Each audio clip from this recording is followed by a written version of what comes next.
Ayan na yung ating nakuha galing sa basura. Ano nga yan? Strawberry nilagay ko na sa aking baunan. At kung hindi ko ilagay, nakabox naman yan siya. Ayan, inano ko lang dyan. May isang saging na chiquita. Okay, ano nga ito? Pesca rin ito, ano?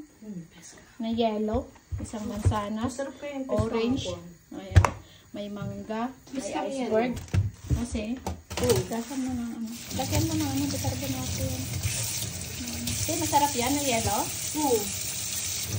Hindi ko kinuha. Meron pa doon yung iba. So, magigigil na naman yung ating mga viewers. At hindi ko kinuha nga. Sabi ko, parang hilaw pa naman. Hindi, masarap ko ito. Gusto ko yung peskang hilaw. Kasi? Oo.